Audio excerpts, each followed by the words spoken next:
Hello everybody, I'm back today with a Traveler's Notebook process video. I am going to be using and featuring two stamps from Wild Whisper, the floral stamp and the ledger stamp from Nicole Wright.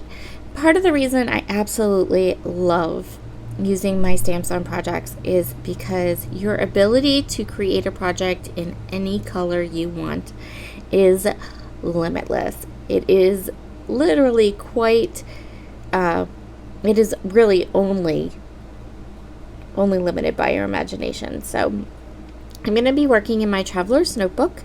I am going to be working with some cardstock colors that coordinate with my photo, my stamps, some inks, and I'm going to be coloring using my Zig markers. For the side of my Traveler's Notebook that's going to contain my photo, I'm going to start with this light green cardstock. And I have some spruce ink from Catherine Pooler. I'm going to take the floral stamp set, and I am not going to use the large stamps. I'm just going to use the small one. So this stamp set has lots of different flowers, different sizes. You can mix and match them to your heart's content. And I just want to use these tiny little sprigs. My idea for this side of the page is that I want to create my own patterned paper. So I'm going to take the spruce ink and just these little stamps, and what I'm going to do is I'm going to stamp all 6 of them all at once using the spruce ink, and then I'm going to clean the stamps off using my microfiber towel, and then once I have them good and clean, I'm going to move them. So the reason I'm cleaning my stamps in between is so that I have the ability to move these stamps around and really get the pattern that I want for this paper. Once I have them in place and I like the way the pattern is looking, then I'm just going to go ahead, stamp them again with this spruce ink, and then rinse and repeat across the entire page. Now I can go ahead and continue on this side of the spread. I have a piece of vellum, and I want to use it as almost like a border down the side of my page, just so I have a little separation between my photograph and the pattern paper. Plus, I just really like torn vellum. I also have these 2 sheets of cardstock that I can go ahead and use to map my photo. So I'm going to start there. I know where I want the vellum to be, but in order to adhere the vellum to the paper, I need to first attach my photo, and that way I can hide my adhesive. This is a photograph of our Clematis that we have in our front yard. If you are new to my channel, I use my Traveler's Notebooks to tell stories. If you have been watching my channel and haven't seen a Traveler's Notebook layout before, and you wonder, where does she do journaling? This is where I do my journaling. I think it's because, I don't know, something about a Traveler's Notebook to me just lends itself to writing. So often I have a photo, and it's usually not the best photo, but there's a story I want to tell, and so I pair those photos and stories and put them together in my Traveler's Notebook inserts. I'm actually behind in some of the stories I want to tell in this format. So what up on my channel for this week for sure, there was lots of little open spaces where I didn't have a video series or design team projects that were going to be due. So I went ahead and did a couple of stories in my Traveler's Notebooks and in my memory planners, and so those are the videos that are going to be coming up the next couple days. It's my channel, you guys know, like the content is practically limitless because I film everything I make, but there's also some other 12x12 layouts and things coming out as well. I am adding a sprinkling of my Summer Hyuga sequin mix from Spiegel Mom Scraps, and I'm popping the sequins in between all of the kind of open spaces around the pattern paper I created. I love this beautiful pop of color. I love this sequin mix. It turned out so pretty. I'm so glad. Jody was super sweet and she sent me like 3 packs of them. So you're going to be seeing them coming into use pretty heavily on my channel in the coming weeks, because now I'm getting into all of the videos that I used them on. I used a lot of them. For the journaling, I want to use this large ledger stamp set. I've used it before, but it felt really sticky, like almost too sticky, and I was afraid it was going to give me a blotchy print. That's why I rubbed it on my arm.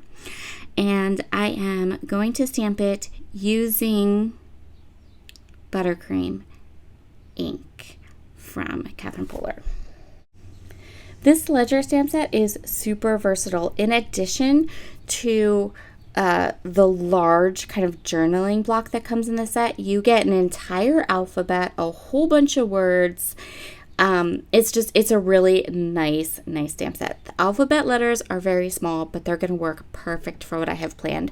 So this is Sparkling Berry ink, and I am going to stamp Clematis Documented across the top of this journaling card. I'm leaving that journaling card whole right now, but after I write my journaling on it, I'm going to put it in, like have it come in from the bottom of the second page. So for my second page where the journaling is going to go, I'm going to stamp some of these larger floral arrangements using some antique linen distress oxide ink, and then I'm going to go ahead and I'm going to color them up with my Zig markers. I am brand new to Zig markers. I'm not good at coloring them, and I ended up, a lot of these flowers turned out way darker than I wanted them, but that's okay. Because I'm going to fix them with some white highlights after I color them all in. Just, spoiler alert. I am still learning how to use them. One of the things that I did learn while doing this is that the kind of paper you use with them is really important. So I went ahead and bought some Bristol Smooth cardstock, which is the cardstock that Nicole Spore recommends when using Zigs, and I have been using primarily that for all of my coloring with the markers. This time though, because I wanted that creamy background on my Traveler's Notebook spread, I went ahead and used the markers on just some of my regular Basil cream color cardstock. Yeah, won't be ever doing that again. They did not act anywhere near as nice as they were on the Bristol Smooth cardstock. But number 1, I'm not a quitter. Number 2, this is a background, so it doesn't have to be perfect because the flowers on the back of this are not the star of the show. So that's good. That's very good. That being said, once I really get the hang of these markers and coloring with them, I do really like them. They feel really good. They fit my hand perfectly. I love the brush tip. So practice, and one day I'll be really good with them. So once I had them colored, you can see how bright and vibrant the flowers turned out. I really wanted them to be more subtle. So what I did was I'm going to finish this layout, and then the next morning I came in and I grabbed my Arteza white gel pen, and all I did was I just kind of wrote over all of the places that were really dark, and it helped so much. It gave me a much more subtle look, and that's okay. I was very happy with it once I'd done that. So this is pretty much it. This is our finished spread. I'm just going to go ahead and get the pages into my notebook, and then we are done. I think this notebook is really chunky. It's almost finished. And I'm going to end up with extra pages at the end, but that's okay.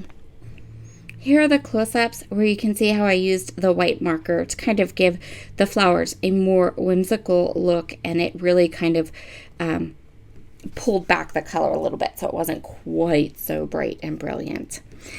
I hope you all have a wonderful, wonderful day. I will link up the stamps that I used as well as my discount code so you can grab these stamp sets if you like. Talk to y'all soon. Bye.